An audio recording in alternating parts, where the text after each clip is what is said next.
साथियों, आज हम लोग भारतीय संस्कृति के महत्वपूर्ण दर्शन भगवत गीता के धर्म दर्शन के बारे में बात करेंगे।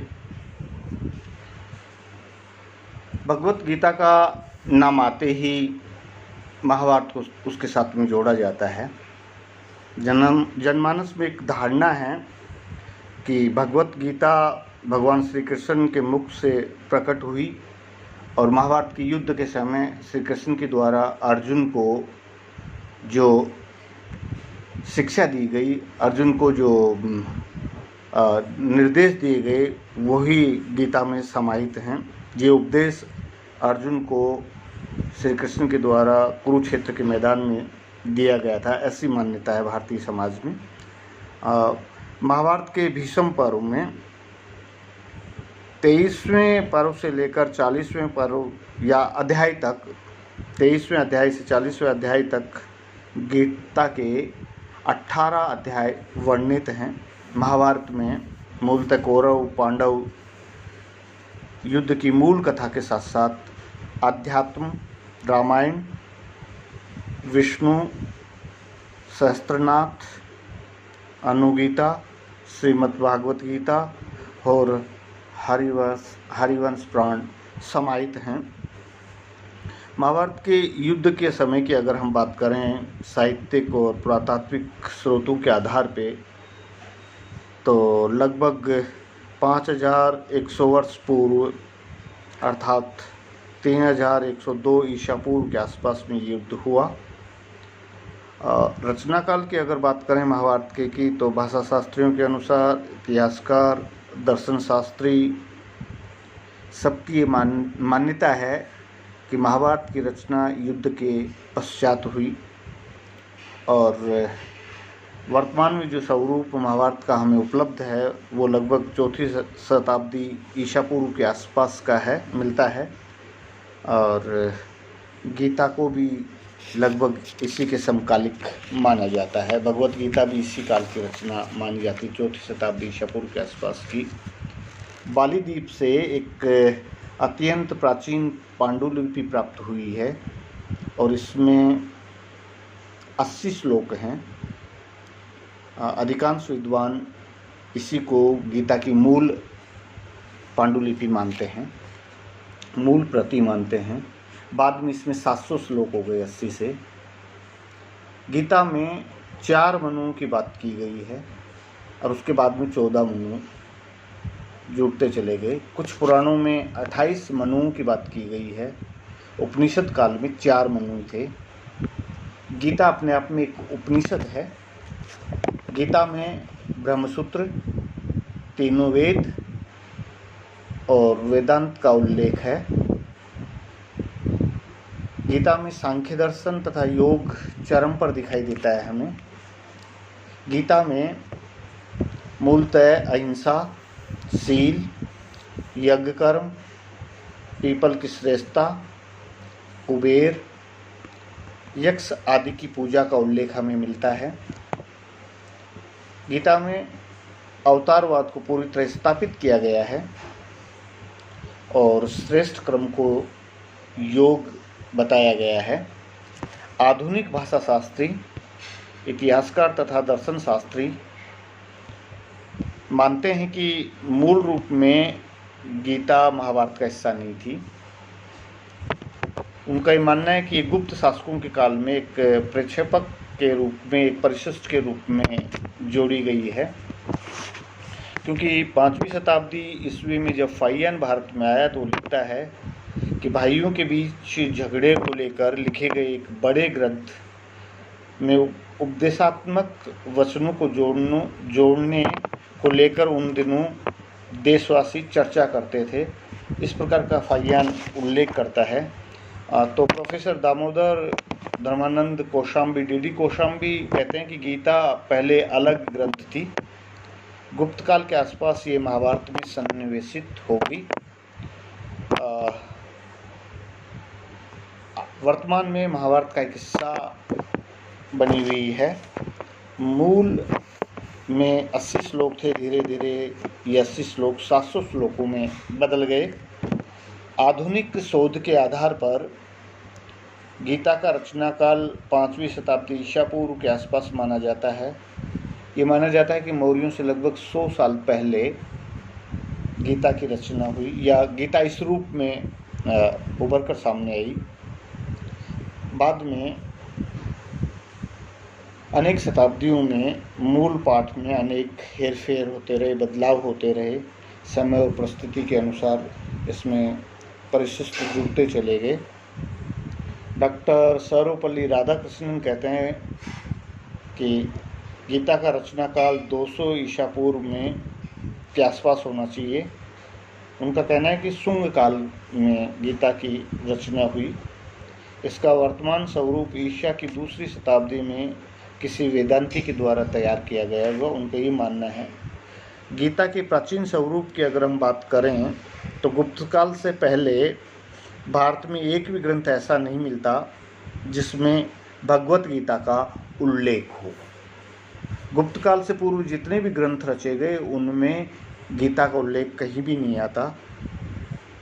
ये एक स्वतंत्र ग्रंथ था, एक दर्शन शास्त्र का ग्रंथ था।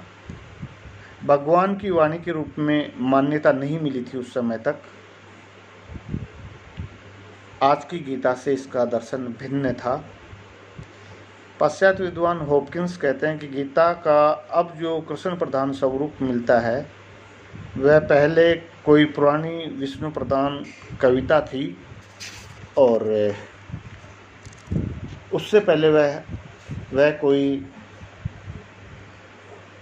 निश संप्रदाय रचना थी। संभवतः विलंब से देर से लिखा गया कोई उपनिषद है ये। प्रोफेसर गर्बे कहते हैं कि सांख्य योग संबंधी एक ग्रंथ था जिसमें बाद में कृष्ण वासुदेव की पूजा पद्धति आ मिली और ईस्वी पूर्व 3री शताब्दी में कृष्ण को विष्णु का नाम रूप मानकर इसका मेल वैदिक परंपरा के साथ बिठा दिया गया। लेकिन गर्बे का ये मत विद्वानों में अस्वीकार्य है, इस मत को मान्यता नहीं देते हैं।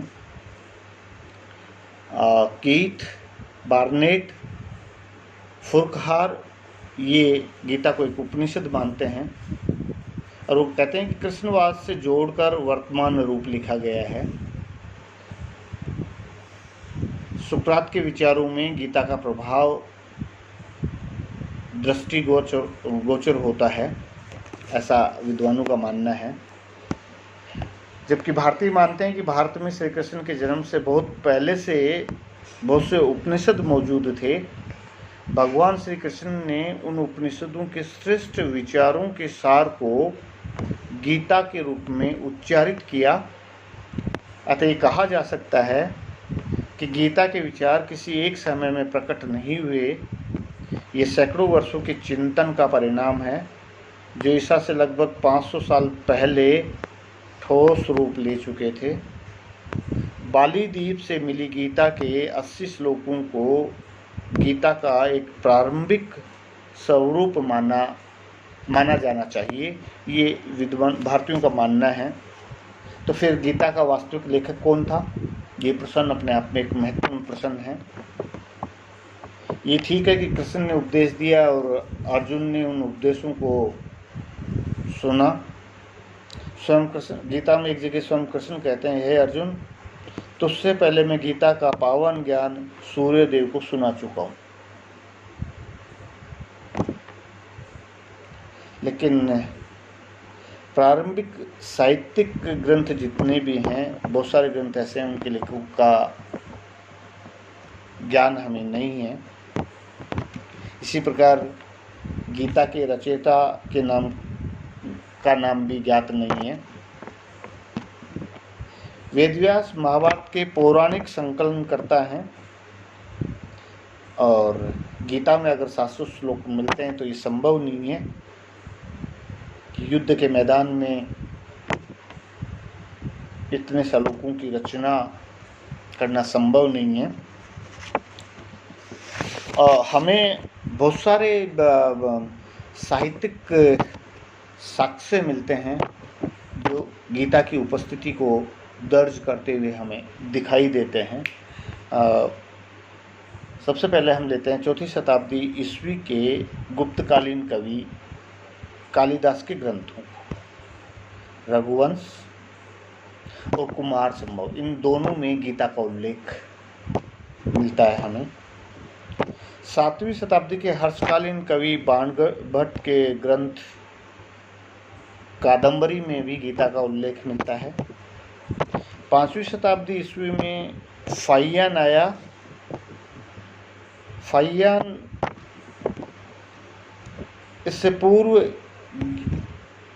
के आने से पूर्व गीता एक स्वतंत्र ग्रंथ माना जा सकता है। हेनसांग अपने लेख में गीता से मिलती जुलती कथा का वर्णन करता है। हमें भारतीय साहित्य में विविध टीकाएं, नियमित अध्ययन के बारे में जानकारी मिलती है। इसका विविध रूप और इसके ऊपर जो टीकाएं लिखी गई या जो नियमित अध्ययन प्रारंभ हुआ, ऐसा माना जाता है कि शंकराचार्य से प्रारंभ हुआ। शंकराचार्य पहले टीकाकार थे जिन्होंने गीता पर टिप्पणी लिखी। डी.डी. कोशाम्बी का मानना है कि गीता गुप्तकाल के आसपास ही महाभारत से जोड़ी गई।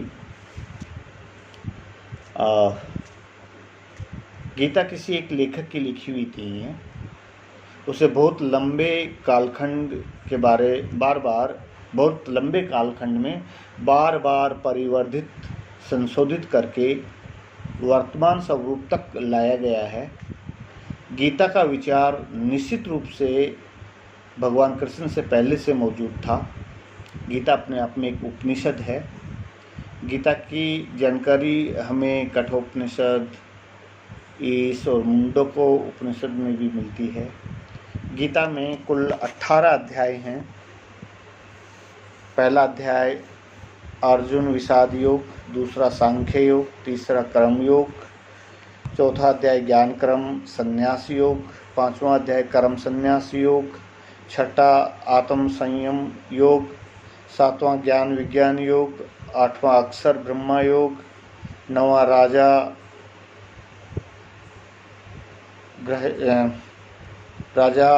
गुह्य योग, 10वां विभूति योग, 11वां विश्व रूप दर्शन योग, 12वां भक्ति योग, 13 क्षेत्र और क्षेत्रज, 14 गुणात्रय विभाग योग, 15वां पुरुषोत्तम योग, 16 देवासुर संपद विभाग योग, 17वां श्रद्धा त्रय विभाग योग और 18वां और अंतिम जो अध्याय वो मोक्ष और संन्यास योग से संबंधित है।